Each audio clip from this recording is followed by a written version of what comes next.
All right, here's something for you to think about just a second. Can there ever really be too much of a good thing? Well, school fundraisers, for example, it's a $1.4 billion industry. Just listen to the numbers. According to a survey from the National Association of Elementary School Principals, 76% of schools hold up to 5 fundraisers a year. 20% hold 5 to 10. But the survey also found that 64% of schools would do away with fundraisers if they could. But the thing is, they can't.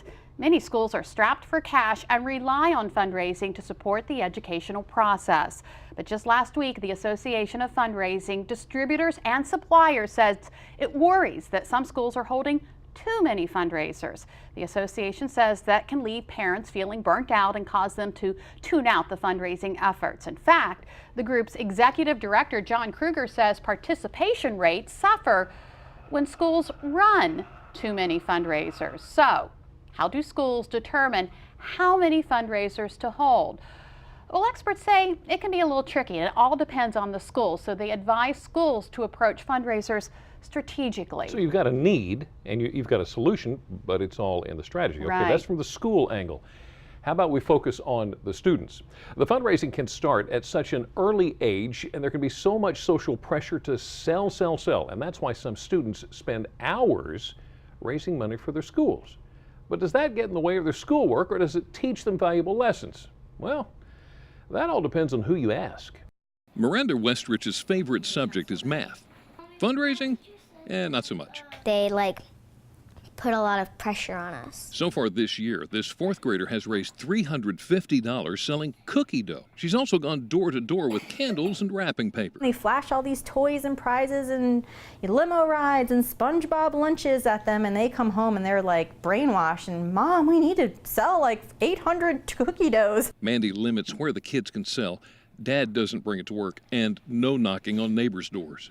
I go to my grandma's house a lot, so when I go over there, I would bring the envelope with the catalogs over there. Angelina Woodring is a fan of fundraising. These raffle baskets are just one of the fundraisers at her school. We only have it for a couple weeks, and I like to sell as much as I can.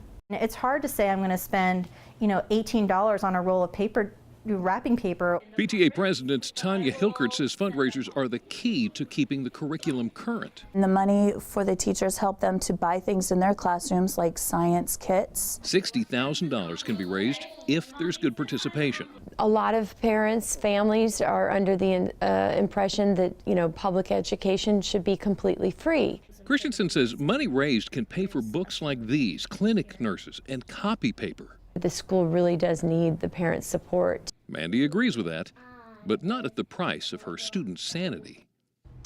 Now, schools usually hire a fundraising company if there's a product involved. Companies keep 40 to 50% of the profit. Amy says walkathons, though, can be done without a company since there's no product involved, and she says typically there's a 25% participation rate. Yeah. All right. So what are your thoughts on school fundraising? Well, we took the topic to the Delmarva Life Facebook page and asked if you think fundraisers are necessary and whether or not they teach kids valuable lessons. Well, Jason said fundraisers have become less and less worth it since the profit margin is so thin. Phoenix says they used to, but now I've seen the quality go down and only certain people buy and sell. I think the school fundraisers should be done with local businesses. Julia says, as someone with no children, I get hit up to buy something for every school fundraiser by every parent at work.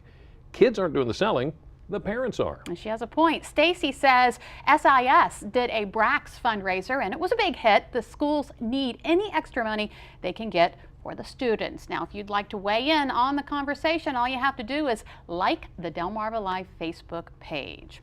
Well, still ahead on Delmarva Life, you see the label with natural ingredients, but do you really know what that means?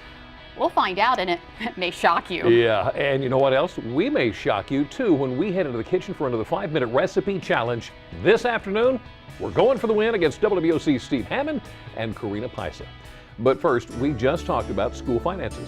How about we talk about yours? We've teamed up with Sussex County Federal Credit Union to help you make better sense of your money. Here's Cherie with this week's tip. On behalf of Sussex County Federal Credit Union, I'm Cherie Coleman with this week's Dollars and Cents tip. Anyone who has ever shopped for an automobile knows what a long process it can be to find just the right car for the price you're willing to pay. To make the car buying process easier, follow these simple steps. First, research the value of the car you want, as well as the trade-in value of your vehicle. Second, compare dealer pricing in your surrounding area. The same car at different dealerships does not mean the same price. Third, research discount programs like Invest in America, available through Sussex County Federal Credit Union. Fourth, be sure to get pre-approved. This step alone can save you a lot of time at the closing of the sale. And last but not least, besides getting a rate as low as 2.5%, extend the due date of your first payment by 90 days, with options available through your local credit union. Shopping for a car can be difficult, but financing one shouldn't be. Together, we can achieve more.